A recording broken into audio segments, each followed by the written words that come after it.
Ya, selamat datang kembali di mata kuliah Informatika Kesehatan. Assalamualaikum warahmatullahi wabarakatuh. Kali ini topiknya berkaitan dengan standar integrasi dan interoperabilitas dalam informatika kesehatan. Nah, apa yang akan saya diskusikan hari ini adalah berkaitan dengan satu definisi interoperabilitas, kemudian yang kedua, mengapa standar dan interoperabilitas itu penting. Ketiga adalah konsep pertukaran data kesehatan atau health information exchange. Kemudian yang keempat, bagaimana menyusun interoperabilitas dengan menggunakan pendekatan FHIR, ini Fast Health Information Resource, protokol pertukaran data yang banyak diadopsi di berbagai negara, dan serta kebutuhan standar data yang diperlukan. Kemudian yang terakhir berkaitan dengan strategi untuk mendorong interoperabilitas dan peluangnya di Indonesia. Nah, kalau kita lihat dari definisi operasionalnya, interoperability adalah kemampuan dua atau lebih sistem atau komponen dari sistem itu untuk pertukaran data dan menggunakan data itu untuk kebutuhan masing-masing dari sistem itu. Ada beberapa terminologi lain yang kaitannya dengan interoperabilitas. Satu berkaitan dengan technical interoperability, semantic interoperability, process interoperability, atau dan yang lain adalah clinical interoperability. Tetapi yang paling di-highlight oleh banyak orang adalah yang mengarah pada semantic interoperability. Technical interoperability berkaitan dengan kemampuan satu sistem mengirimkan, tetapi belum tentu yang dikirimkan itu bisa diterjemahkan dengan benar oleh sistem yang lain. Nah, sehingga penting untuk memahami bahwa interoperability itu yang dikejar adalah sampai ke arah semantic interoperability. Data bisa dipertukarkan, tetapi data yang dipertukarkan itu dapat dibaca dan tidak salah diinterpretasikan bagi pembacanya. Nah, interoperabilitas bisa dilakukan di dalam satu organisasi. Kalau kita lihat kembalikan ke definisinya WHO, ada electronic medical record, yaitu adalah kemampuan sebuah atau dua atau lebih sistem bertukar data tetapi di dalam satu organisasi. Kemudian definisi yang lain ada electronic health record yang pertukaran datanya adalah lintas organisasi kesehatan. Keduanya baik itu yang internal maupun yang dengan pihak eksternal membutuhkan beberapa prasyarat ya tertentu ya untuk melakukan pertukaran data secara elektronik. Yang pertama adalah perlu arsitektur interoperability yang jelas ya, yang itu menunjukkan di mana peran point of care atau sistem informasi di masing-masing organisasi yang berbeda-beda, yang itu bisa saja bisa klinik, kemudian rumah sakit, atau mungkin apotek dan sebagainya.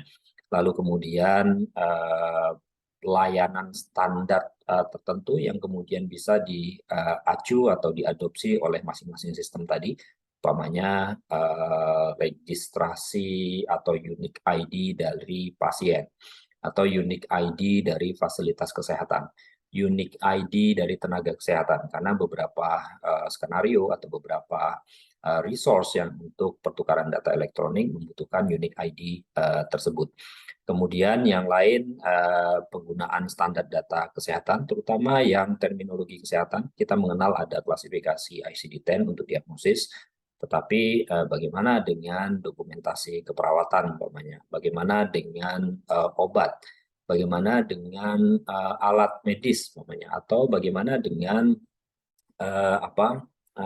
hasil pemeriksaan penunjang medis. Apakah kita memiliki acuan standar data tersebut sehingga pada saat pertukaran data elektronik ID ini diterjemahkan dengan benar oleh sistem yang berbeda sekalipun.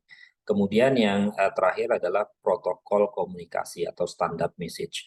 Ini yang kemudian diperankan oleh salah satunya adalah contoh yang dipakai juga di Indonesia adalah dengan FHIR dari HL7. Nah, di mana interoperabilitas itu dapat digunakan. Ini adalah beberapa skenario yang memungkinkan interoperabilitas itu memfasilitasi pertukaran data elektronik. Yang pertama mungkin kalau kita di klinik umpamanya ya, kemudian kita ingin mengirim pasien untuk pemeriksaan laboratorium di laboratorium klinik di luar. Kita bisa melakukan order secara elektronik melalui mungkin namanya ya CPOA, Computerized Provider Order Entry. Lalu kemudian pemeriksaan atau permintaan pemeriksaan ini kemudian dikirimkan langsung secara elektronik melalui melalui internet atau melalui API yang kemudian diterima oleh sistem laboratorium di luar. Lalu kemudian sistem itu membaca ordernya apa, dari mana, kapan order itu diminta, kepada siapa order itu diberikan, dan seterusnya dan seterusnya. Sehingga pasien itu tinggal datang ke laboratorium klinik, lalu kemudian informasi terkait dengan order, baik itu data demografi, ordernya apa, itu sudah tercatat dengan baik. Tinggal pasiennya diambil sampel, lalu kemudian diperiksa, hasil pemeriksaannya pun juga barangkali sudah digital, tinggal dilakukan approval atau verifikasi oleh patologi klinik, lalu kemudian hasilnya pun dikirimkan secara elektronik, dikembalikan kepada sistem informasi dari dokter yang meminta order tersebut. Nah, sehingga prosesnya ini benar-benar tidak ada secara manual lagi ya. Dengan harapan bahwa datanya intact ya, tidak ada di upgrade atau di downgrade ya, karena pemeriksaannya jelas, dan tidak ada bantuan atau kita perlu moderator ya untuk nanti menyampaikan informasi itu dari satu tempat ke tempat yang lain. Kemudian skenario lain umpamanya prescriptions atau persepan elektronik yang dikirimkan ke apotek ya, supaya nanti apoteknya langsung melakukan peracikan obat ya, pasiennya datang situ tinggal ambil karena sudah jadi. Kemudian order untuk perawatan, mungkin contoh umpamanya di home care barangkali yang dilakukan oleh perawat. Nah, itu ordernya dari dokternya supaya nanti bisa perawatnya bisa datang sana untuk melakukan pelayanan keperawatan. Test report tadi seperti yang di atas, kemudian ada administrations, contoh umpamanya barangkali kayak scheduling atau appointment yang itu berasal dari sistem yang berbeda, melakukan appointment umpamanya kalau di kita itu ada mobile JKN ya, pasiennya melakukan appointment melalui mobile JKN, lalu kemudian mobile JKN itu mentransfer data itu ke sistem informasi di fasilitas kesehatan. Lalu kemudian fasilitas kesehatan itu melakukan plotting terhadap pasien itu kapan dia bisa datang dan kapan dia bisa dilayani oleh dokter siapa. Kemudian ada juga untuk mengirimkan surat atau rekomendasi atau second opinion, transfer medical record, bahkan sampai ke arah billing, atau mungkin kalau di kita juga ada ini ya, klaim ya. BPJS sudah mulai melakukan klaim secara virtual. Dengar-dengar pendekatannya itu juga dengan menggunakan FHIR, tetapi belum melalui sistem yang dikembangkan oleh Kemenkes, Satu Sehat ya, yang beberapa waktu lalu itu diluncurkan. Nah, beberapa referensi ini mungkin tidak ilmiah, tetapi sudah banyak yang menyebutkan apa sih keuntungan dari adanya interoperabilitas.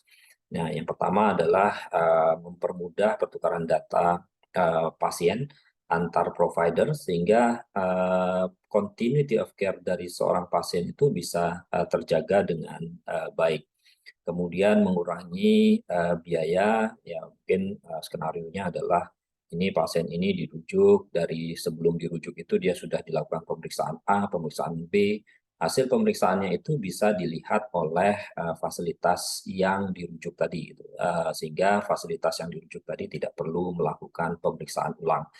Kemudian bisa mengirimkan hasil pemeriksaan laboratorium ya, ke sistem informasi atau ke electronic health record-nya milik dokter praktek pribadi atau electronic health record-nya klinik ya, sehingga hasil pemeriksaannya itu pun juga tercatat menjadi bagian dari rekam medis elektronik si pasien.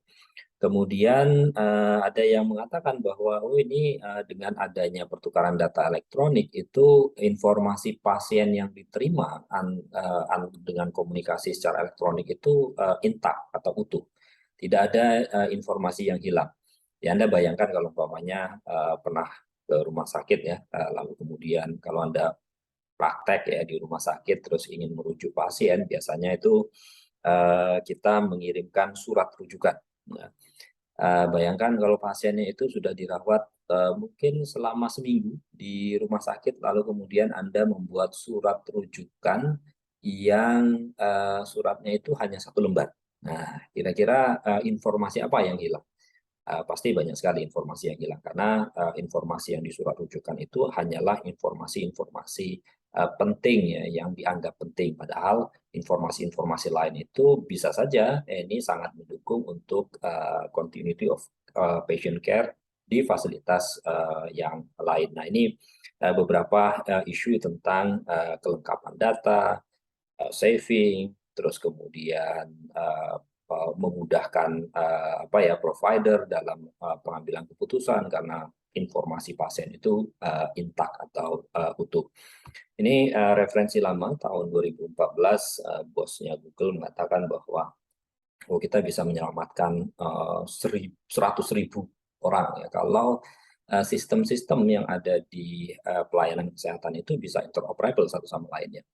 Nah, kalau kita lihat dari referensi sebelumnya ya masuk akal juga karena data pasien itu bisa lengkap. Ada referensi yang mengatakan bahwa semakin lengkap data pasien itu semakin mudah tenaga kesehatan itu untuk melakukan pengambilan keputusan klinis. Dan keputusan klinisnya bisa lebih tepat, lebih akurat dengan adanya informasi-informasi yang lengkap terkait dengan pasien. Tetapi memang salah satu syaratnya dari interoperabilitas itu adalah sistemnya sudah elektronik gitu. Jadi kalau kita lihat dari gambar ini di fasilitas kesehatan masih pakai kertas ya ini interoperable nggak berlaku di sini. Jadi memang langkah awal untuk interoperabilitas adalah merubah ya data yang tadinya kertas menjadi data yang elektronik ya menggunakan rekam medis elektronik atau rekam kesehatan elektronik.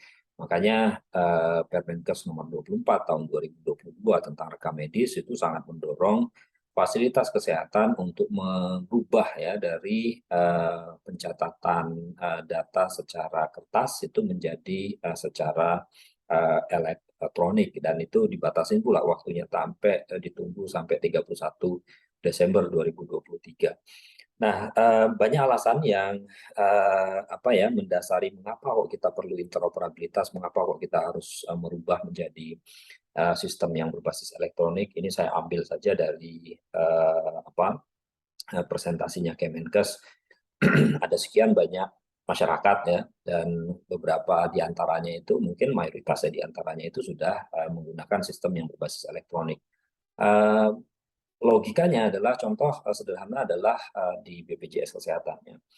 Walaupun mungkin data di BPJS Kesehatan itu tidak selengkap di rekam medis kertasnya, tetapi data-data yang kaitannya dengan diagnosis, kemudian tindakan medis, prosedur, ya itu ada di dalam data BPJS Kesehatan.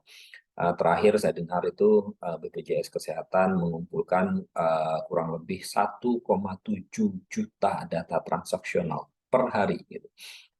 Bayangkan ya betapa banyaknya data rekam medis elektronik yang dikumpulkan oleh satu organisasi. Dan kalau kita lihat di lapangan juga mulai banyak ya, ada SIMPUS, ada SIMRS, lalu kemudian ada SIM klinik, ada telemedicine ya, terus kemudian ada mungkin apotek itu juga sudah mulai menggunakan sistem elektronik, ada laboratorium dan seterusnya. Jadi datanya itu tersebar di mana-mana. Alangkah baiknya kalau data itu menjadi satu kesatuan yang utuh untuk menunjukkan apa ya perjalanan penyakit seorang pasien. Apalagi kalau kita lihat di sini ada lebih dari 60.000 fasilitas kesehatan, kemudian ada sekian banyak aplikasi. Mungkin ini hanya di level pusat ya, kita belum melihat yang di level daerah. Dengar-dengar itu beberapa tahun lalu itu pernah Pusdatin pernah survei di Indonesia itu ada kurang lebih 300-an lebih ya merek dagang SIMPUS gitu. Nah, ini saya kira sudah dipakai juga di berbagai puskesmas di Indonesia, dan saya kira ini potensi peluang ya, peluang untuk mendorong terjadinya interoperabilitas.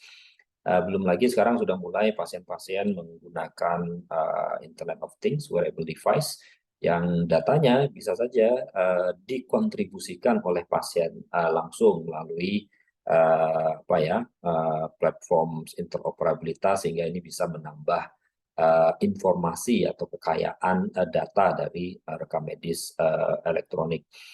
Nah, ini juga kalau kita ya ini pertanyaan-pertanyaan barangkali mungkin bisa men-trigger kita untuk mengapa kita perlu sekali interoperabilitas ya. Tadi sudah dijelaskan sistem informasi kesehatan cukup banyak, vendor dan organisasi kesehatan yang bekerja pada sistem informasi kesehatan juga semakin banyak dan semakin cepat, apalagi sejak adanya pandemi itu akselerasi kesehatan digitalnya sangat cepat ya. Kita lihat di Kemenkes saja tahun 2021 barusan rilis roadmap transformasi digital, kemudian rensanya juga merubah, ada indikator-indikator yang kaitannya dengan electronic health record, electronic medical record maturity, terus kemudian setelah itu ada launching Satu Sehat, setelah itu ada Permenkes tentang rekam medis yang baru, lalu kemudian ada Satu Data dan seterusnya. Jadi cepat sekali pergerakan apa ya transformasi digital, dan kita harus catch up dengan apa perubahan-perubahan tersebut gitu ya. Apakah fasilitas kesehatan telah mengadopsi rekam kesehatan elektronik? Kita belum melihat secara apa ya detail, tetapi ini kebetulan di Kemenkes juga ada penilaian maturitas digital. Saya kira nanti akan kelihatan berapa banyak fasilitas terutama rumah sakit ya yang sudah mengadopsi rekam kesehatan elektronik. Kemudian duplikasi data, pengumpulan data ini nyata masalah yang turun-temurun dari dulu sampai sekarang. Ada berbagai macam aplikasi yang tumpang tindih yang sebenarnya itu bisa kita satukan. Apalagi pendekatan yang sekarang berubah ya, dari yang tadinya pelaporan rutin sekarang menjadi pelayanan, di mana data-data transaksional itu berkaitan dengan pelayanan yang kemudian akan diolah dengan pendekatan-pendekatan tertentu untuk menghasilkan laporan. Jadi laporannya itu memang idealnya ya otomatis diambil dari transaksionalnya, bukan dari mengentry laporan secara khusus ya.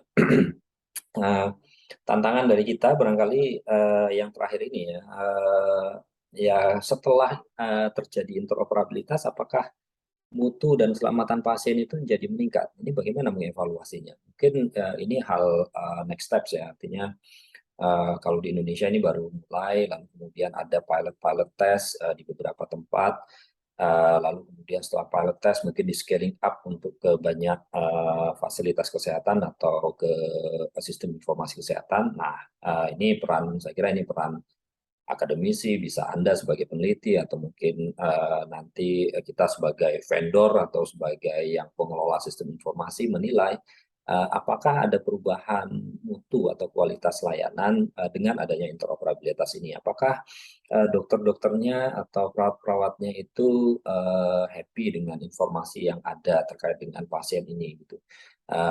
Yang yang apa ya, electronic medical recordnya itu sudah komprehensif, yang historinya itu bisa dilihat apa namanya sampai beberapa tahun ke belakang. Nah, ini sehingga mereka memudahkan untuk pengambilan keputusan klinis. Ataukah justru malah sebaliknya, malah karena informasi yang terlalu banyak jadi susah untuk menentukan mana yang penting mana yang tidak gitu. Jadi bisa jadi kita belum tahu karena tidak ada hal ini, baru sesuatu yang baru, dan peluang-peluang untuk mengevaluasi ke arah situ sangat terbuka.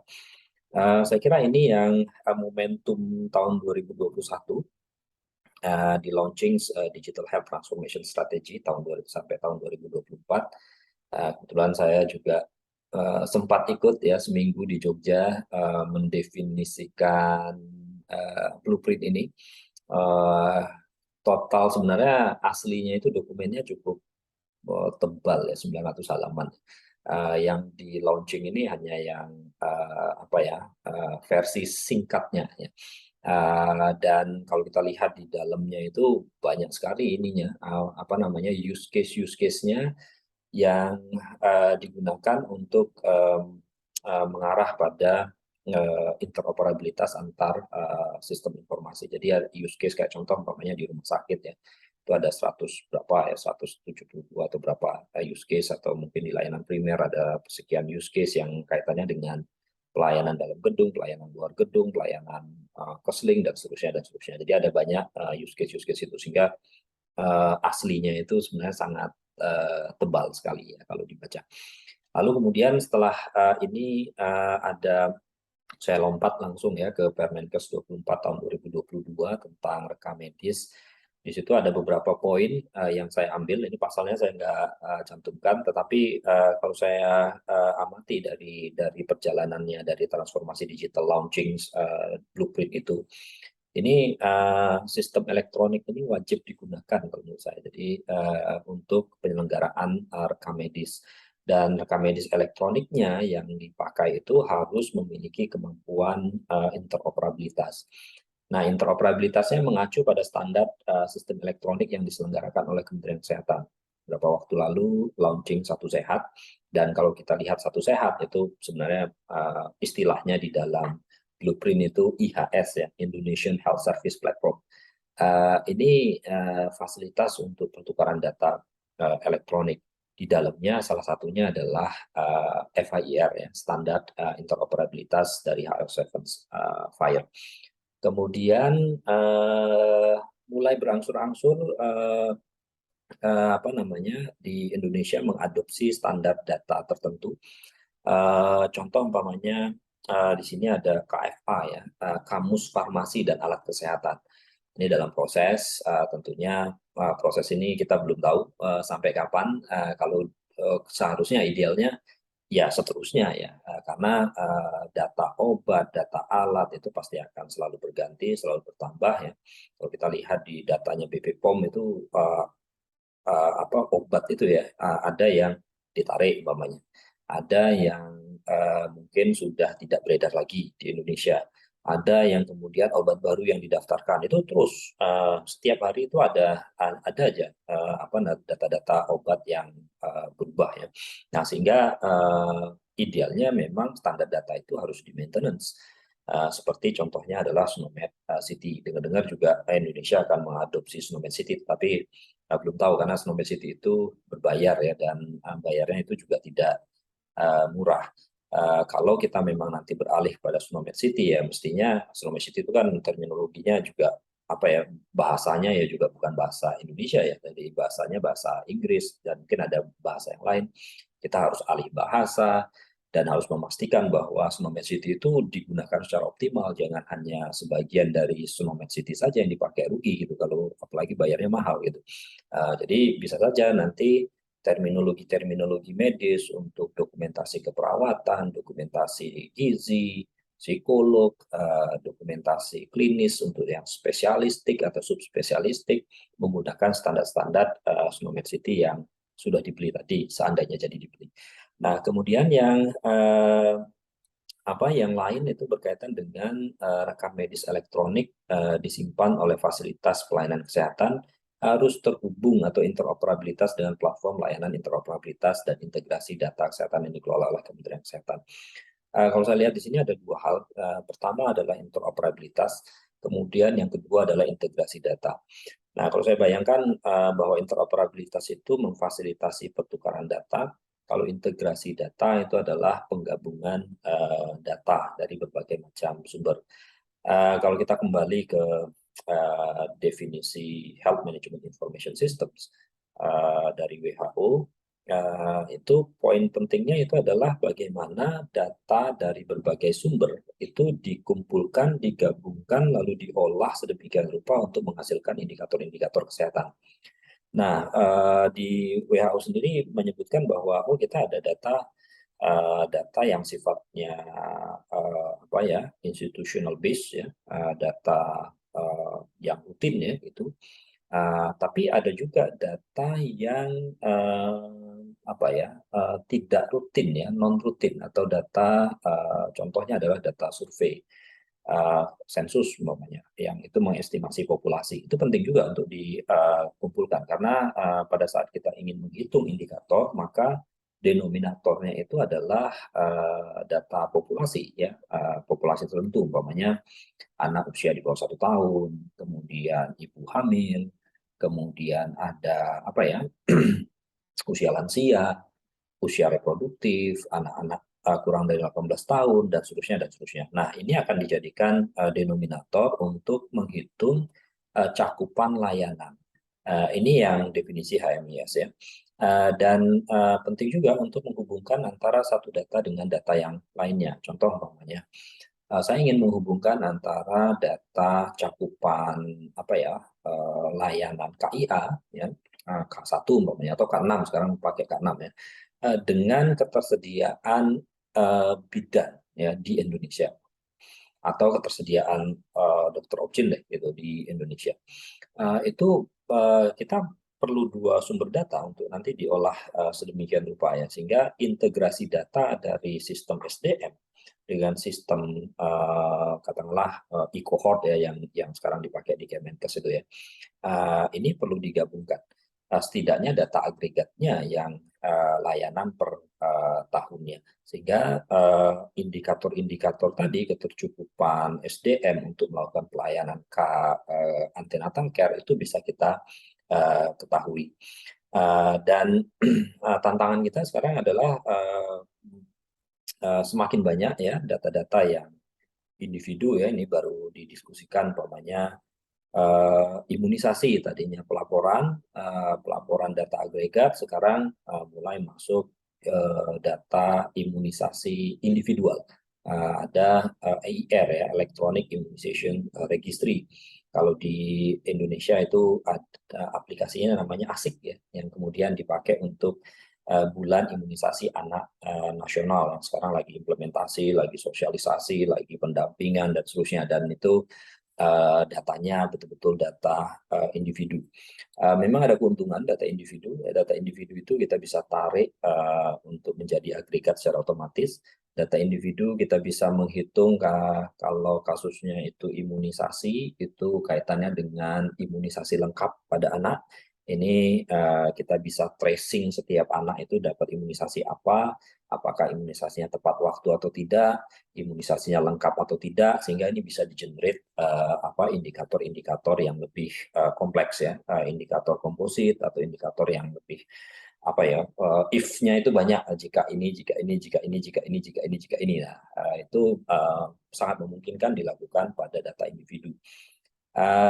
Tetapi data agregat itu juga apa ya, juga ada keuntungannya. Contoh umpamanya saya ingin menghubungkan antara data SDM sama data layanan KIA tadi. Saya ingin menghubungkan antara data apa ya, ketersediaan alat ya dengan aksesibilitas masyarakat di fasilitas kesehatan. Jadi kita bisa dua-duanya sebenarnya penting ya, dan makanya tadi mungkin di awal tadi kalau saya terjemahkan tadi, interoperabilitas itu dalam rangka pertukaran data individu, integrasi dalam rangka pemanfaatan data untuk berbagai macam kepentingan, baik itu kepentingannya strategis maupun untuk kepentingan operasional dan juga pelayanan pasien. Penyedianya juga sangat banyak, saya kira di sini ada apa ya? Di sini ada Picare itu social health insurance, terus kemudian health facility juga ada klinik, ada rumah sakit, ada mungkin apotek ya dan sebagainya. Di Kementerian Kesehatan itu juga banyak ya untuk terutama untuk program-program kesehatan. Dengar-dengar ini juga mau disatukan menjadi aplikasi ASIK tadi. Cuman saya nggak tahu ini roadmap-nya bagaimana, sampai mana, sampai kapan itu ya, itu akan diintegrasikan. Apalagi kalau tadi di awal slide tadi ada 400 aplikasi ya di level Kementerian Kesehatan yang itu berdampak atau digunakan sampai di level puskesmas. Wah, ini kan kalau saya jadi Kemenkes ini mau mulai dari mana ya gitu. Jadi susah juga untuk menginteroperabilitaskan atau mengintegrasikan data itu. Tapi ya inilah challenge gitu. Challenge untuk terkait dengan interoperabilitas dan integrasi data ya kesehatan di Indonesia ya, karena semuanya sudah bergerak, sudah mengawali, lalu kemudian sekarang bagaimana mengakhiri, gitu ya, mengakhiri dengan baik maksudnya, mengakhiri agar sistem-sistem itu bisa optimal digunakan satu sama lainnya. Sebelum ini pun sebenarnya ya, kalau kita lihat dari konteksnya ini BPJS, presentasinya BPJS, sebenarnya sudah dilakukan ya, walaupun tidak menggunakan protokol pertukaran data yang baku ya. Standarnya ini yang kita sebut sebagai ad hoc ya. Jadi ad hoc itu belum ada acuannya, maka dibuat dulu temporer gitu. Dibuat dulu supaya komunikasi dulu data antar sistem informasi yang ada. Saya ingat betul dulu ada salah satu simpus ya, pertama kali mencoba bridging dengan BPJS, wah itu gaungnya kemana-mana. Lalu kemudian diikuti oleh sistem informasi yang lain, terus diikuti, dan sampai sekarang sustain interoperabilitas dengan sistem di BPJS, terutama Picare ya. Terus kemudian selain Picare itu sebenarnya di belakang situ ada ini ya, ada apa namanya, kepesertaan ya BPJS, karena pada saat fasilitas kesehatan ingin melakukan pelayanan pada peserta BPJS, dia harus ngecek dulu nih kepesertaan dia masih aktif atau tidak gitu. Dia nunggak atau enggak, dia ini ada seterusnya, karena eligibilitas surat apa ya, STP ya, surat eligibilitas peserta itu akan dikeluarkan dulu. Nah, di situ dasarnya untuk melakukan pelayanan kepada pasien itu. Nah, ini kan komunikasi elektronik, dan itu sudah menggunakan apa ya, API untuk saling komunikasi antar satu sistem dengan sistem yang lain, tetapi memang tidak menggunakan standar-standar tertentu, hanya apa ya, aturan-aturan teknis yang itu dibuat oleh BPJS, yang itu diikuti oleh fasilitas kesehatan atau diikuti oleh vendor. Dan menariknya di BPJS itu dokumentasi teknisnya jelas gitu. Jadi pemetaan variabel datanya, terus sintaksnya apa saja itu clear. Dan bisa diikuti ya, kalau Anda orang yang latar belakangnya teknis itu ya ngikutin lah, bisa lah gitu, memodifikasi sistemnya untuk nanti ngikuti standarnya BPJS.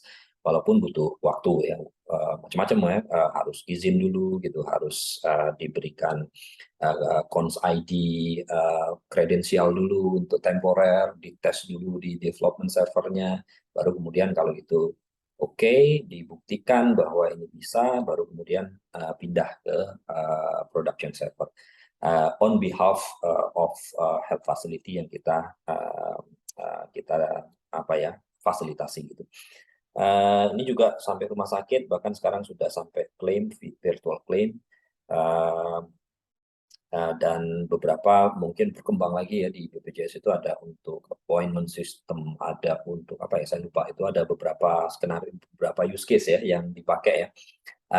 Ketersediaan bed kayaknya termasuk ya, kayaknya sih, saya lupa ininya, poin-poinnya apa saja, karena beberapa waktu lalu itu pengalaman di satu rumah sakit, ini harus ini, harus ini, harus ini, harus ini, dan kita sedikit-sedikit gitu memfasilitasi itu, dan difasilitasi juga oleh tim IT yang ada di cabang ya, sehingga proses-proses itu bisa dilakukan secara simultan.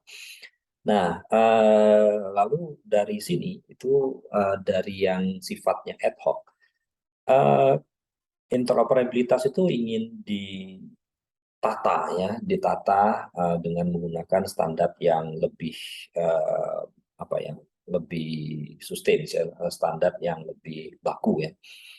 Nah, ini salah satu kerangka interoperabilitas, arsitektur interoperabilitas dari OpenHIA, Open Health Information Systems yang Open HIE, Health Information Exchange, ini terbuka, jadi Bapak Ibu bisa melihat Open HIE, terus browsing-browsing. Ini saya ambil salah satu gambarnya yang menunjukkan kalau kamu mau interoperabilitas, maka kamu harus punya ini, gitu. Jadi harus prasyaratnya adalah satu, ada point of service application-nya. Kalau saya kira, kalau ini saya kira di Indonesia banyak ya, bisa apa 400 tadi yang di Kemenkes, atau mungkin ada 300 tipe puskesmas, ada SIM RS, itu saya nggak tahu ada berapa banyak. Belum lagi yang laboratorium, kemudian farmasi dan seterusnya. Jadi jangan khawatir, point of service applications-nya itu banyak gitu.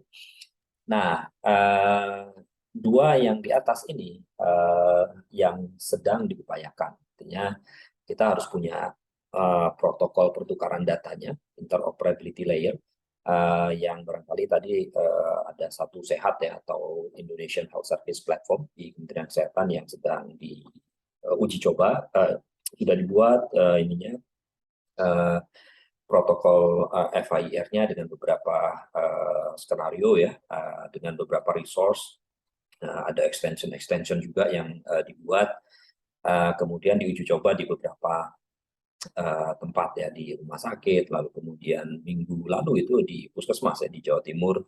Kemudian untuk yang spesifik itu juga diuji coba TB ya, untuk tuberkulosis, dan mungkin nanti akan masuk ke HIV sama ke maternal and child healthcare. Nah, ini ngadopsi dari resource FHIR yang terbuka tadi, lalu kemudian diidentifikasi satu persatu apakah resource ini dipakai atau tidak ya, atau dimodifikasi, ditambahkan, atau standarnya diganti, dan seterusnya, ada standar data value-nya. Nah, itu ada timnya sendiri. Kemudian yang kedua yang sudah disiapkan adalah standar data dan kodifikasi. Jadi tadi pagi saya barusan dapat WA di grup gitu ya, karena grup saya yang dokter juga ya. Jadi ada yang tanya, oh ini ada nakes ya, nakes.kemkes.go.id. Ada ini nggak, ada info nggak, kenapa kok kita disuruh registrasi ke Kemenkes gitu. Nah, ternyata pas saya coba registrasi itu, oh satu, dia mengidentifikasi saya dokter apa, NIK-nya berapa, dan saya lupa itu spesialisasinya apa, dan seterusnya. Hanya beberapa variabel, 3 atau ada 4 atau 5 variabel. Nah, ini salah satu prasyarat. Jadi kalau kita lihat di standar dan kodifikasi, itu ada namanya Health Workers Registry. Jadi kita harus punya unique ID health workers ya. Karena beberapa pertukaran data itu membutuhkan ini diobati oleh siapa sih? Ini dikirim oleh siapa sih? Ini di treatment atau di follow up oleh siapa sih? Nah, itu kita perlu sampai sedetail itu kalau menurut framework ini ya, OpenHIA. Nah, begitu juga situ ada client registry. Client itu maksudnya ID pasien ya. Kita pun juga sebagai tenaga kesehatan ya, itu saya sebagai tenaga medis, itu bisa juga saya sebagai health workers, saya sebagai pasien someday gitu ya. Semoga tidak sebenarnya, tapi someday saya akan menjadi sebagai pasien. Jadi saya harus punya unique ID.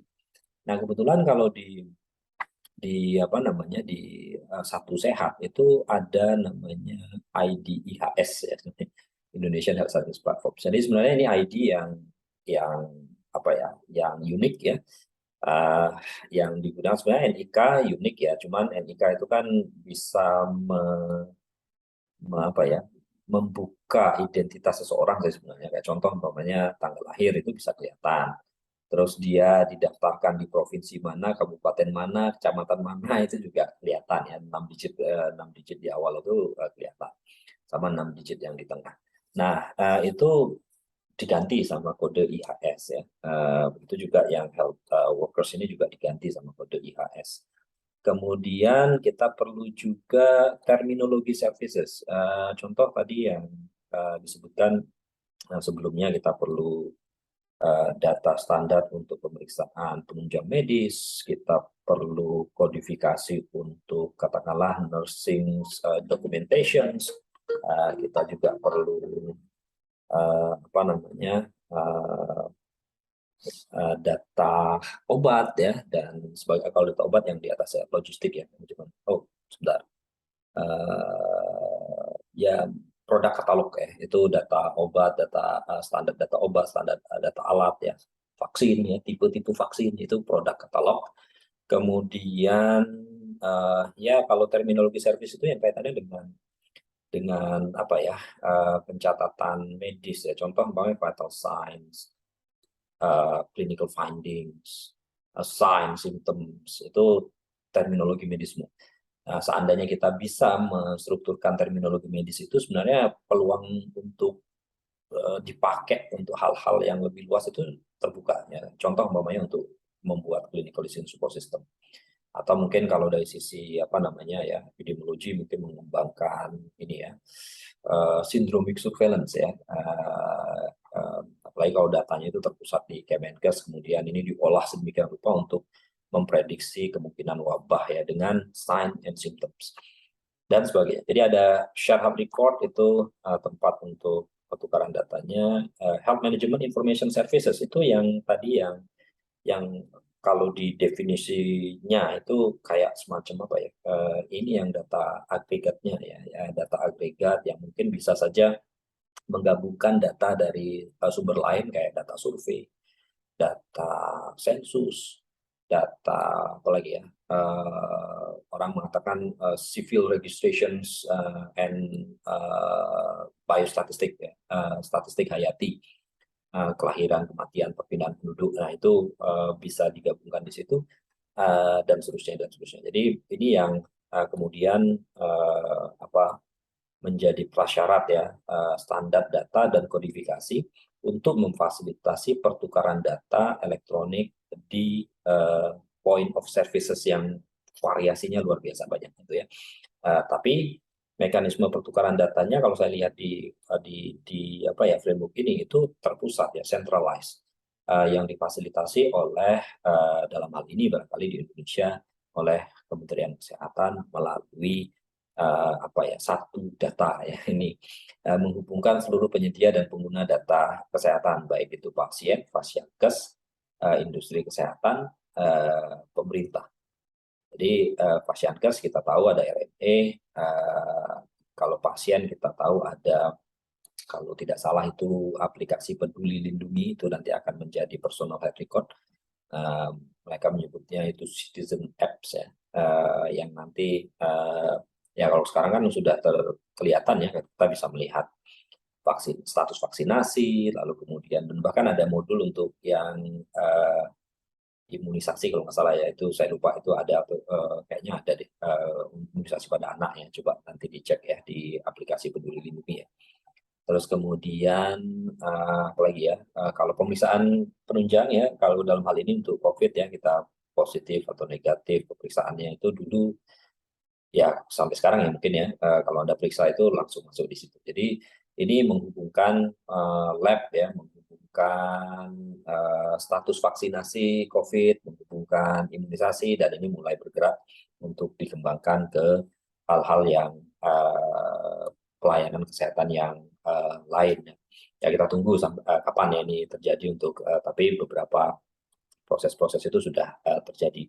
Dan ini sudah ditetapkan bahwa FHIR itu menjadi apa ya standar protokol pertukaran data di dalam satu sehat. Nah, sehingga harapannya tadi yang katakanlah tadi ya ada standar interoperabilitas BPJS, lalu kemudian mungkin ada third party administrator itu juga pakai beberapa standar tertentu, itu mengacu pada HL7 Fires, dan syukur-syukur nanti menggunakan ikut memanfaatkan Satu Sehat sebagai platform untuk pertukaran data antar fasilitas kesehatan. Jadi tidak lagi ke, oh saya mau ke bertukar data BPJS, oh ke servernya BPJS. Kalau saya mau bertukar data ke asuransi lain, pakai servernya asuransi lain, dan seterusnya. Jadi ekspektasinya bahwa Satu Sehat ini menjadi satu-satunya platform yang memfasilitasi pertukaran data dengan standar HL7 FHIR. Tentunya apa ya, diperkuat ya dengan standar atau kamus data kesehatan yang ya secara paralel ini juga dibuat. Nah, yang berikutnya adalah FHIR sebagai standar protokol pertukaran data.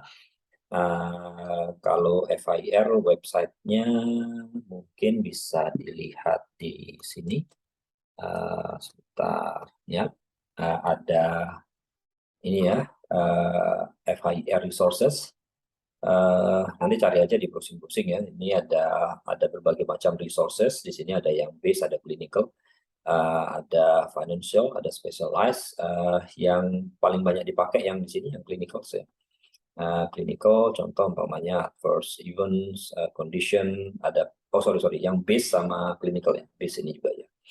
Contoh ini patients, practitioners, health services, organizations, terus kemudian ada adverse apalagi ya di sini, observation sini yang paling banyak. Yang NN ini yang apa ya, sudah kayak apa, kayak sudah mature ya, sudah apa ya, tidak banyak modifikasi, atau mungkin ini sudah final gitu ya, kira-kira ya kalau saya baca dokumentasinya ya. Tapi ada juga yang ini yang 3.2, ini maksudnya ini yang versi terakhir adalah versi 3, dan mungkin akan ada perubahan-perubahan juga ya, tergantung dari komunitas, karena ini modelnya build out ya, jadi dikembangkan lalu kemudian ada kayak semacam konsensus tanda petik ya, bahwa oh ini dibutuhkan atau tidak, lalu kemudian kalau dibutuhkan oke ini masuk, dan seterusnya dan seterusnya. Jadi ini menurut saya tata kelola yang baik ya untuk menetapkan standar dan interoperabilitas ya, protokol interoperabilitas ya. Dan saya kira ini proses yang tidak bisa berhenti, jadi harus terus karena kebutuhan itu akan bertambah ya, nggak mungkin berkurang. Dan berubah ya, mungkin berubah itu ya tadinya dipakai, oh sekarang nggak dipakai lagi gitu ya. Dan yang dipakai yang baru dan seterusnya, dan ini saya kira sesuatu yang lumrah bahwa teknologi informasi itu berkembang terus ya. Nah, ini FHIR, lalu kemudian syaratnya itu jadi harus ada electronic record ya, kalau nggak ada ya nggak bisa pertukaran data elektronik. Lagi kalau saya masih pakai kertas, sebagian pakai kertas, ya berarti kita hanya bisa pertukaran data sebagian yang elektronik saja. Umpamanya di puskesmas ya, puskesmas atau rumah sakit, itu saya masih baru sebatas pada pendaftaran. Nah, tadi ada resource-nya yang terkait sama passion semuanya. Ya, itu bisa dilakukan pertukaran, setidaknya data sosiodemografi. Tapi kalau data sosiodemografi ya nggak cukup ya untuk pelayanan medis ya. Kita perlu data-data klinis ya untuk mendukung pelayanan pasien. Kemudian ya karena dia mendukung standar data ya, penggunaan data, maka ya data yang terstruktur ya. Data struktur tadi itu bisa dimanfaatkan untuk berbagai macam kepentingan. Salah satunya adalah mengembangkan clinical decision support system. Umpamanya drug-drug interaction, karena obatnya itu menggunakan standar tertentu, atau drug and physical condition interactions, atau apa ya, penyesuaian dosis obat ya, karena informasi sosiodemografi dan antropometri pasien itu ada, dan juga ada berat badannya dan seterusnya, terus kemudian ini dipakai untuk mendukung clinical decision support system di fasilitas kesehatan. Tadi saya sempat menyinggung tentang syndromic surveillance karena data-data sign symptoms itu terstruktur, sehingga kalau wah ini bayangkan umpamanya semua fasilitas kesehatan itu mengirimkan data sign and symptom secara terstruktur. Wah, kita bisa diolah sedemikian rupa untuk memprediksi kemungkinan wabah dengan sign and symptom tertentu. Umpamanya sign and symptomnya itu batuk, pilek, ya, sore throat, ini ya, nyeri tenggorokan ya, terus kemudian mata merah, umpamanya. Wah, ini marah ke diagnosis apa nih gitu, kemungkinan diagnosis apa. Kalau terjadi di daerah itu ada lebih dari sekian orang itu memiliki gejala yang sama, gitu ya. Nah, ini kan bisa mengarahkan memprediksi ya terjadinya kemungkinan wabah ya, walaupun belum tentu ya, karena harus ada penyelidikan epidemiologi dan seterusnya untuk menentukan itu wabah atau tidak. Tapi setidaknya ada alert atau notifikasi, dan kita bisa mitigasi ya terhadap kemungkinan-kemungkinan wabah itu. Kemudian ya ini FIR bisa artinya kalau di dalam FIR itu kan, FIR kan protokolnya, message protokolnya. Terus kemudian di dalamnya itu kan ada standar-standar tertentu yang dipakai. Contoh namanya gender, ya, gender itu standarnya di FIR itu ada 4 atau 5 ya, 4 kalau nggak salah, male, female, apalagi saya lupa gitu ya. Ada berapa, nah kita bisa saja menggunakan standar value-nya dari FIR yang sudah tersedia, atau kita menggunakan standar value yang kita miliki sendiri gitu. Contoh umpamanya untuk pemeriksaan laboratorium ya, FIR dia merekomendasikan menggunakan Loinc gitu. Ya, berarti itu ada dua dua apa ya, standar, bukan dua standar ya, artinya Loinc itu bisa dipakai berdampingan dengan FIR. Nah, begitu juga kalau kita punya standar yang lain ya, kayak tadi ada di Indonesia ada Kamus Farmasi dan Alat Kesehatan. Ya, ini bisa saja menjadi data value-nya di dalam protokolnya FIRE gitu, untuk nanti menjadi referensi secara nasional. Kalau kamu mau mengirimkan data tentang resep elektronik, ya message-nya protokolnya itu FIRE, tetapi standarnya itu KFA gitu. Jadi itu dikirimkan ke Satu Sehat dapat membacanya, aplikasi lain juga dapat membacanya, dan itu bisa diterjemahkan dengan benar karena kita menggunakan standar yang sama. Nah, sebenarnya banyak ya standar-standar data yang tersedia.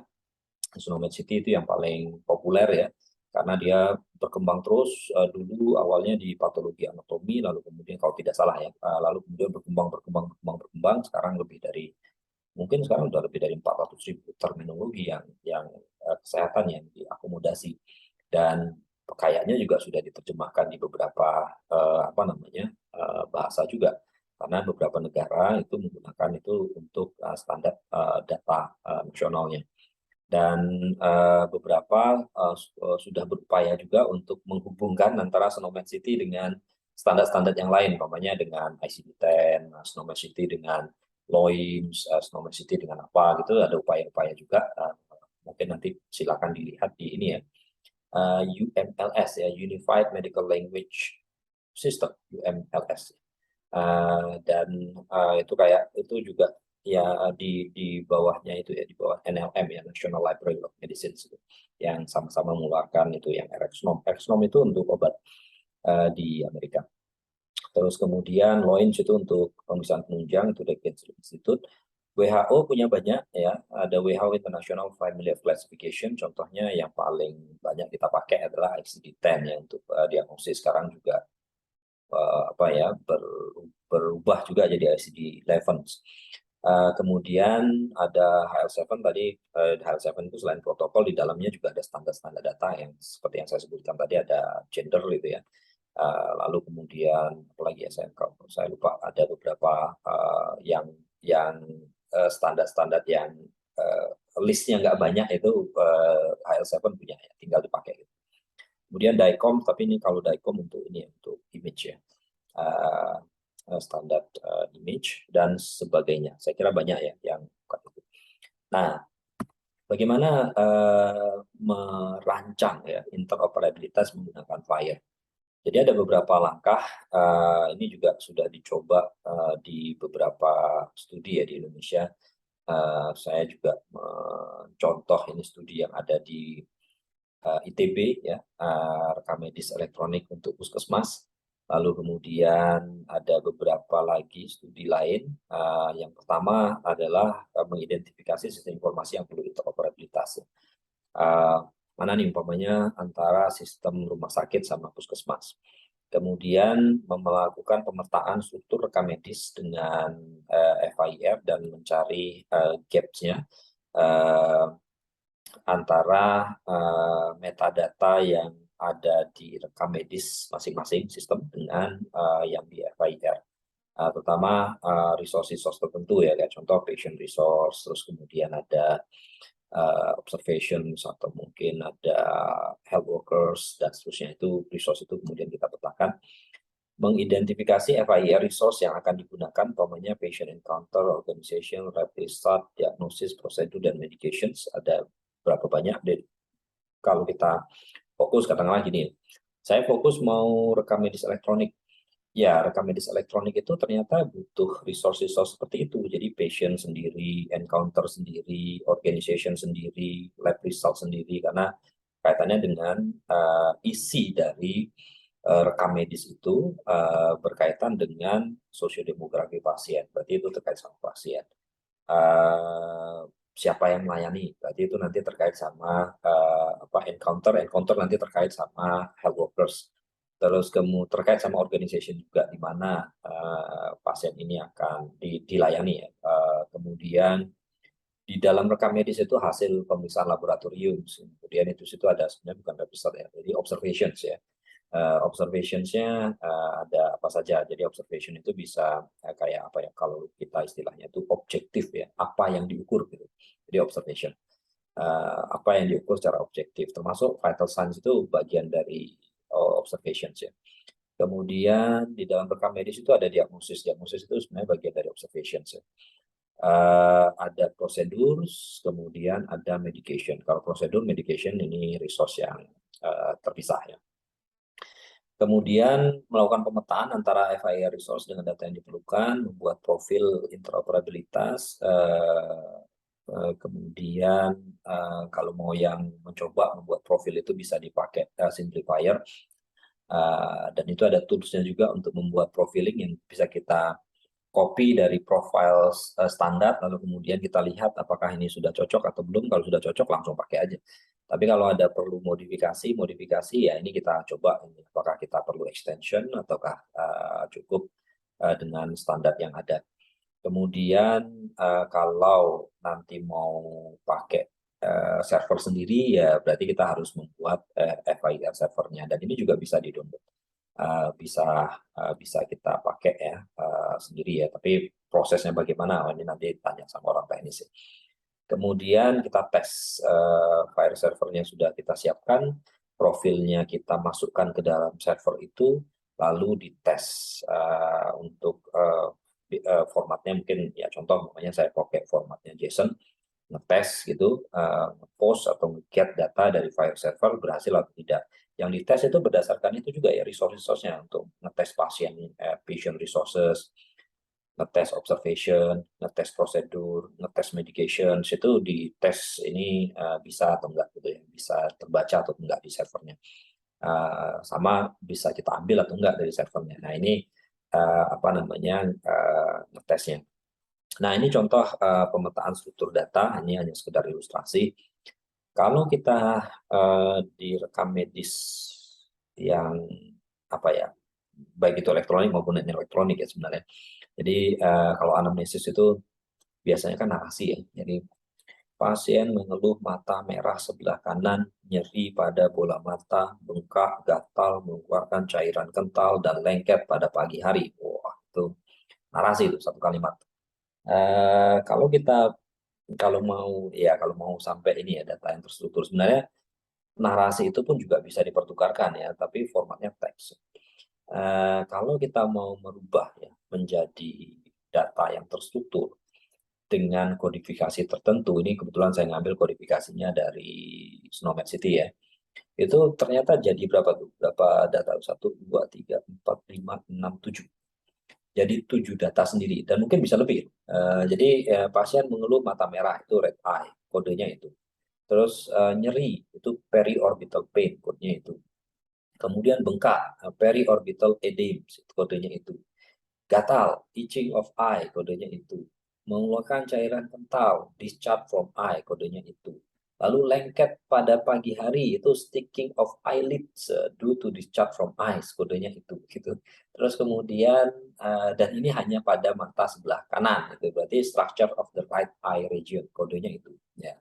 Jadi sebenarnya apa ya, ada berapa konsekuensi sebenarnya untuk pertukaran data yang sampai datanya itu bisa dipakai untuk mendukung clinical decision support system umpamanya, atau untuk apa ya, untuk tadi ya syndromic surveillance ya itu bagaimana merubah ya data yang narasi ini menjadi data yang terstruktur. Ya walaupun ada sih teknologi-teknologi yang sekarang umpamanya natural language processing gitu ya, merubah teks ini menjadi data yang lebih terstruktur gitu ya. Bisa saja nanti Anda punya inovasi tertentu membantu apa ya, pengembangan rekam medis ya. Dokternya ya silakan mau pakai suara, mau pakai apa ya, teks ini ya, voice recognition gitu. Voice recognition, dokter yang ngomong, terus kemudian ada text recognition atau speech recognition, bentuknya teks, dari teks itu kemudian dirubah lagi menjadi data yang terstruktur. Ya bisa juga gitu. Ya mungkin ada dari Anda yang punya apa ya, ide untuk melakukan itu ya, itu akan sangat membantu ya, walaupun beberapa waktu yang lalu itu ada presentasi yang dari mana ya, salah satu startup company ya, katanya ternyata speech recognition itu nggak diminati ya, nggak tahu kenapa ya. Mungkin belum ya, belum belum kepake aja. Nah ini kemudian pemetaan terhadap data-data apa ya, yang dibutuhkan ya.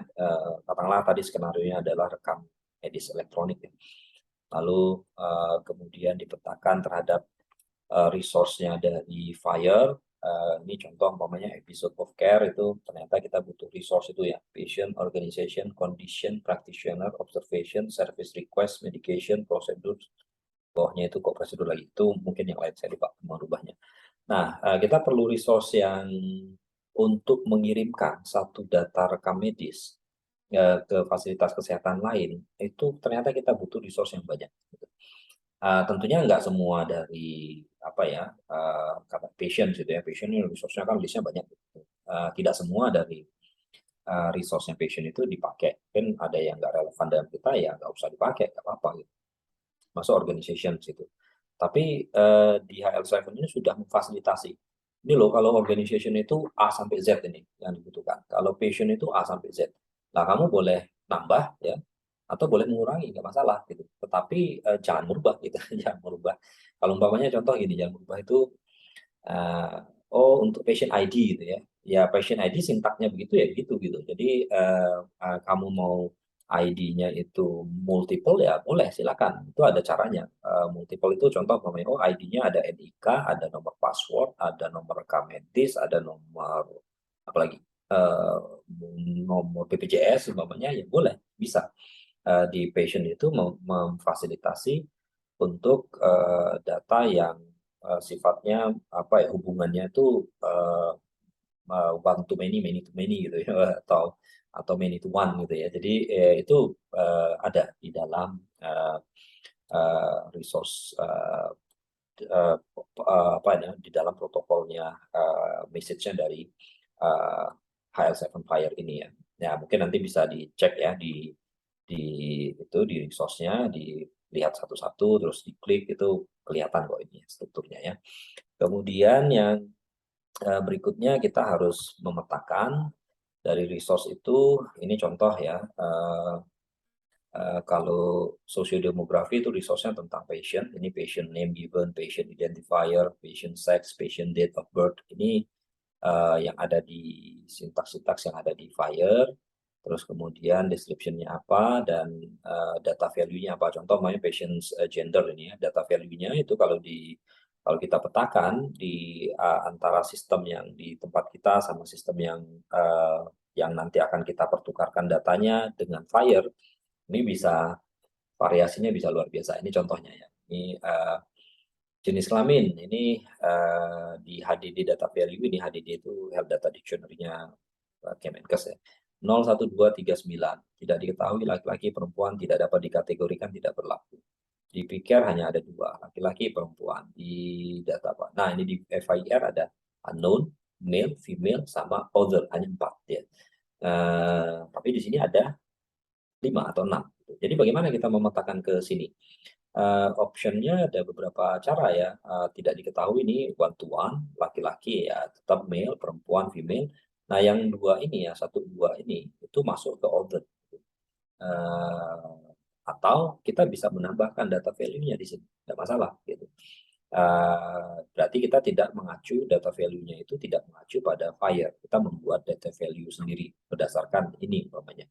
Ya bisa saja, nggak masalah gitu. Di FIRE sangat terbuka untuk menambahkan standar-standar yang lain.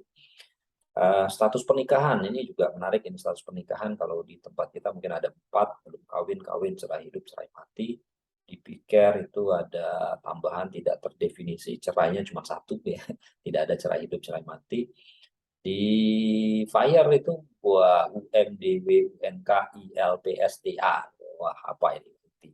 Ada unmarried, married, divorce, widow, unknown, interlocutory apa itu? Terus kemudian poligamus, poligami ada difasilitasi sini. Wah, ini kalau saya disuruh milih ini saya milih standar FIRE saja, karena ada poligami gitu. Terus kemudian domestic partner annulled, saya ini nggak ngerti apa istilah. Tapi kalau mau dilihat definisi operasionalnya, silakan nanti masuk ke fire resource, terus masuk ke patients, terus kemudian nanti masuk ke status pernikahan. Apa ya, lupa saya. Status pernikahan bahasa Inggrisnya apa ya? Ya nanti cari sendiri lah. Lalu ini contoh saja data resource, pemetaan resource yang apa namanya untuk patients. Kemudian ada pemetaan untuk clinical terms ya. Ini juga menarik, kayak keluhan utama itu batuk, pilek, nyeri otot. Masuk kalau masuk ini kan subjektif ya. Keluhan utama itu berarti subjektif yang dirasakan oleh pasien. Nah, kalau kita di FIRE-nya itu masuknya itu resource-nya adalah conditions. Condition-nya kita kalau mau pakai SNOMED City, berarti kalau batuk itu kodenya itu, pilek itu kodenya itu, nyeri otot itu kodenya itu, dan seterusnya, dan seterusnya, dan seterusnya, sampai kita ke bawah. Hasil lab, bapaknya. Hasil lab itu observation, apa yang diukur, ya, hasil lab itu, apa yang diukur secara objektif. Itu kalau mau pakai ke mana, katakanlah ke standar points, itu kodenya itu. Untuk angka leukosit itu kodenya itu, angka trombosit kodenya itu, hematokrit kodenya itu, dan seterusnya, dan seterusnya. Jadi bisa saja kita sampai melakukan mapping ini, walaupun ya tidak harus semuanya ya, karena apa yang dibutuhkan saja gitu, tergantung dari masing-masing sistem. Apalagi kalau sistemnya sebenarnya, oh saya sudah pakai Loins, saya sudah pakai apa namanya SNOMED City, wah itu mudah, tinggal membuat message protokolnya, lalu standarnya menggunakan dalamnya itu menggunakan standar-standar yang di apa ya disepakati bersama ya, supaya tujuan utamanya tadi ini semantic interoperability, agar data yang dipertukarkan ke sistem lain itu dapat diterjemahkan dengan benar. Ya bayangkan kalau umpamanya Anda mengirimkan data, ini data sosiodemografi pasien laki-laki, terus kemudian tiba-tiba dibaca di sistem lain jadi perempuan, atau sebaliknya gitu. Perempuan hamil, terus kemudian dikirim ke diagnosisnya kehamilan, terus dikirim ke sistem lain baca ini laki-laki, tapi diagnosisnya kehamilan. Wah, ini gimana? Repot gitu.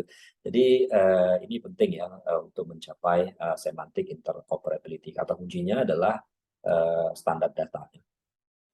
Nah, ini contoh profil, ini juga kalau Anda lihat, silakan dilihat juga di mana ya, di namanya Simplifier. Cari aja nanti di Simplifier FIR Indonesia, terus kemudian nanti Anda akan menemukan beberapa profil yang sudah dicoba dibuat ya. Ada 43, ada extensionnya 3, kemudian ada contoh-contohnya, ada nggak contoh di sini? Saya lupa ya, mungkin ada ya, coba nanti dicek ya di dalam Simplifier. Ini contoh-contoh profil yang sudah dibuat, dan kayaknya lebih banyak dari ini, cuman nggak dimasukin di sini lagi, saya nggak tahu kenapa. Sudah mulai banyak, ada TB, ada apa ya, electronic medical record, ada yang mulai masuk ke primer, ada yang masuk ke sekunder, ada banyak sekali. Kemudian ada lagi kita profil message protocol. Ini silakan nanti dilihat di Fire Resources, dari masing-masing resources itu ada example-nya. Nah, Anda klik aja example-nya, terus kemudian nanti kelihatan mau pakai yang XML atau yang pakai JSON. Kalau yang ini contohnya adalah JSON. Sebenarnya kalau dilihat di sini kan agak sudah kebaca sedikit ya. Resource-nya yang dipakai adalah Patience ini. Resource-nya yang dipakai Patient. Terus kemudian identifier-nya yang dipakai adalah NIK. Value-nya ini, kode NIK-nya adalah ini. Gendernya female, birth date-nya ini ya sebenarnya ya sedikit kelihatan ya kalau kita baca pakai mata manusia gitu. Tapi kalau pakai komputer ya mungkin akan lebih tertata lagi ya, lebih terstruktur lagi. Ini baru berapa metadata nih, sorry, berapa data elemen, 1, 2, 3, baru 3 data elemen ya. Mungkin itu ada distrik ya, Madiun ya, distrik 4 gitu. Itu extension. Itu kita baru beberapa tipe. Itu ada ID, sorry, ada ID 45 ya. Dan mungkin dalam satu message itu hanya pasien saja itu bisa saja ada sekian banyak data elements yang ada di situ untuk siap dipertukarkan. Belum lagi nanti ditambahkan dengan untuk yang observations, condition, lalu kemudian organizations dan seterusnya dan seterusnya. Saya kira itu nanti silakan dipelajari ya di FHIR Resources. Kemudian setelah kita buat itu, kita membuat skenario-nya, jadi use case-nya. Nah, contoh use case-nya ini pasien datang ke Simpus, terus kemudian dia dirujuk dari kok datang ke Simpus. Pasien datang ke puskesmas ya, puskesmasnya sudah pakai Simpus, datanya sudah dimasukkan di Simpus, dan pasien ini membutuhkan rujukan ke rumah sakit. Lalu kemudian dari situ si Simpus itu mengirimkan data pasien itu ke rujukan ya, ke FHIR server.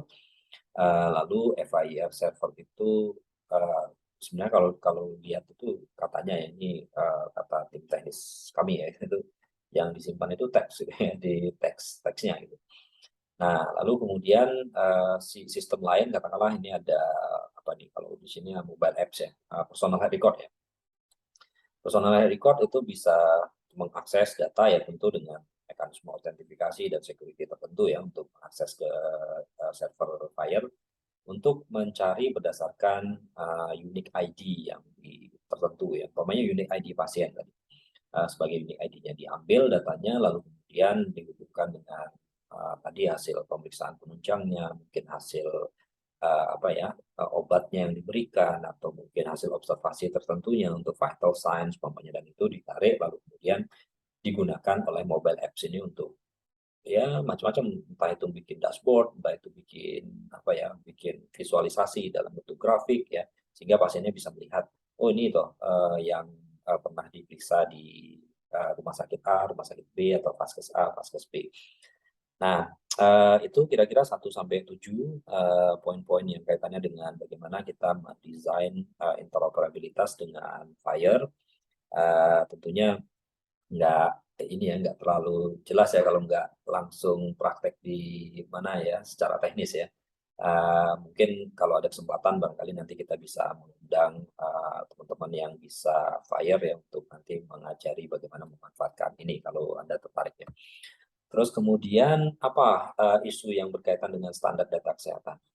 Terkadang kita butuh standar yang berbeda. Contoh umpamanya tadi ya, Snowmed City dengan Loins, ICD-10 dengan Loins, dengan Rxnom, obat, ada KFA di Indonesia, lalu kemudian ada berbagai macam. Kadang-kadang juga overlapping antara satu dan yang lainnya, kayak Snowmed City tadi mungkin overlapping dan diagnosis, karena di Snowmed City ada juga yang diagnosis ya. Terus kemudian bisa juga standar tertentu itu belum akomodatif secara keseluruhan. Jadi, saya pakai Rxnom umpamanya untuk obat. Tapi ternyata obat-obat yang itu hanya yang produksi di Amerika gitu. Tidak ada yang obat-obat yang diproduksi di Indonesia kemudian ada di dalam Rxnom. Ya, terpaksa kita harus menambahkan, gitu ya, ada gaps di situ. Kemudian perubahan standar ya ini biasa ya, dan contoh perbedaan requirement ini juga menarik ya, kayak contoh umpamanya PCAT dia pakai ICD-10 ya untuk diagnosis. Tetapi dokter layanan primer dia berharap menggunakan ICPC ya untuk diagnosis di layanan primer karena ICD-10 itu sudah diagnosis apa ya pasti ya kayak gitu ya kayak difteri gitu umpamanya. Kalau difteri itu kan harus ada buktinya gitu, harus pemeriksaan penunjangnya yang menunjukkan dia difteri. Tapi kalau di layanan primer mungkin untuk pemeriksaan KRAS itu belum bisa dilakukan karena harus menunggu hasil lab dan seterusnya. Nah, sehingga untuk langkah tengahnya adalah ya mestinya di layanan primer pakai ICPC. Jadi ada perbedaan requirements antara sistem satu dan sistem yang lain. Nah, sehingga ini perlu dicari jalan tengahnya ya. Kalau ICPC dengan ICD-10 itu ada yang penelitian dulu alumni Simkes ya di Jawa Barat itu dia melakukan pemetaan antara ICPC dengan ICD-10. Jadi kamu bisa pakai ICPC, bisa pakai ICD-10. Tapi nanti ada kesetaraannya antara ICPC sama ICD-10 yang bisa dipilih. Jadi ini yang kaitannya dengan standar data kesehatan. Ya, pengembangan standar yang paling bagus memang de facto ya. Kok de facto, konsensus ya. Jadi disepakati bersama antar pemangku kepentingan.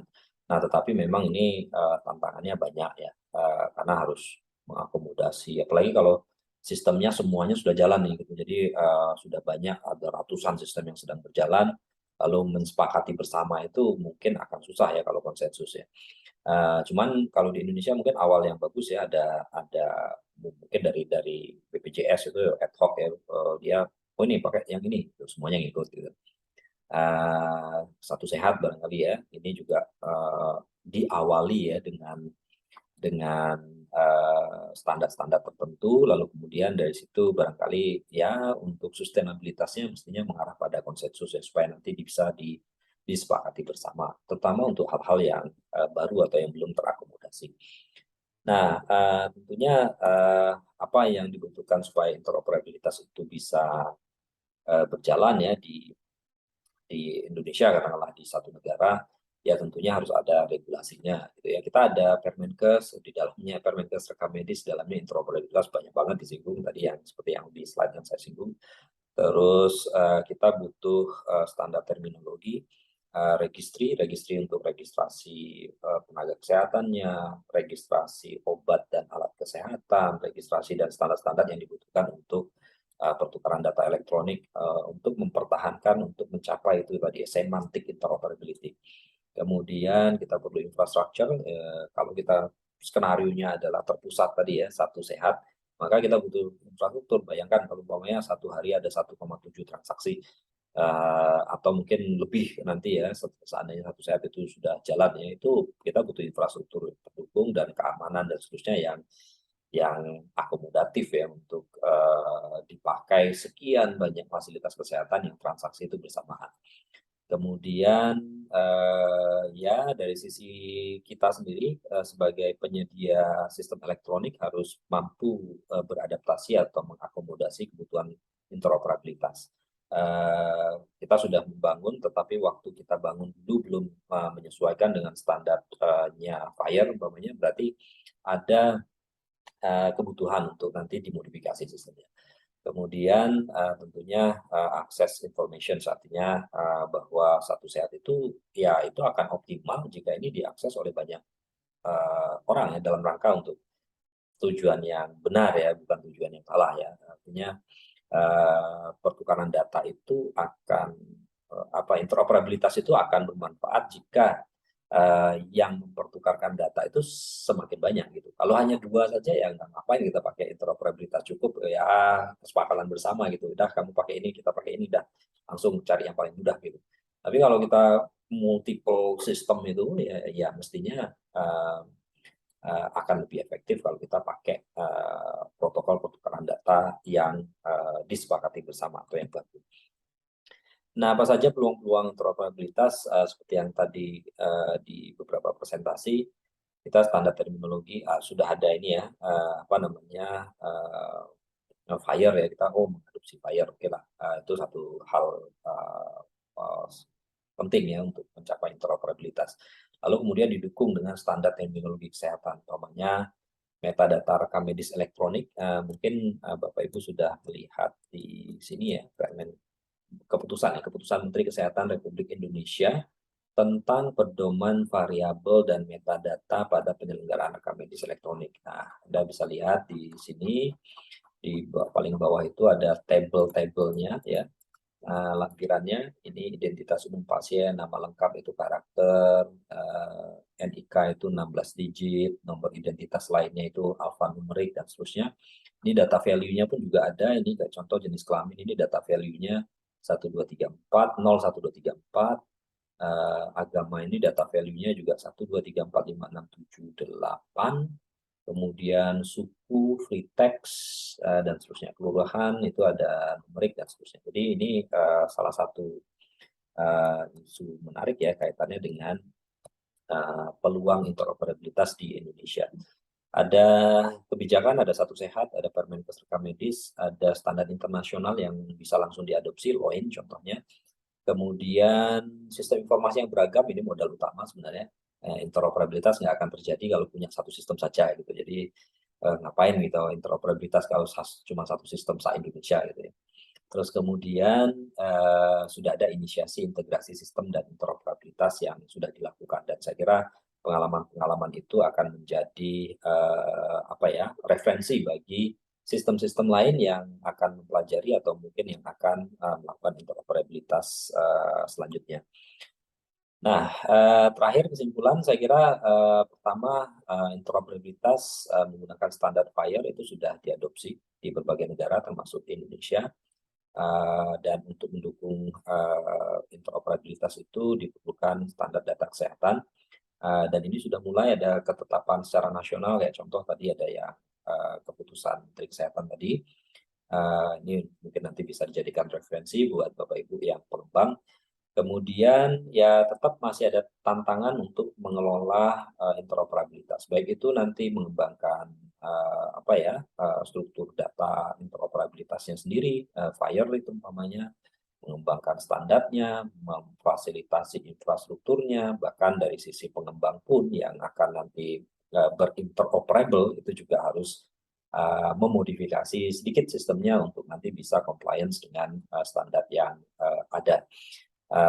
Tapi arahnya saya kira di Indonesia cukup cepat ya kalau kita lihat dari setelah launchingnya blueprint itu sampai sekarang itu, wah itu cukup cepat. Nah, semoga interoperabilitas bisa segera terwujud ya di Indonesia, dan harapannya sebenarnya ujungnya itu adalah bagaimana meningkatkan outcome dan mutu pelayanan kesehatan di Indonesia.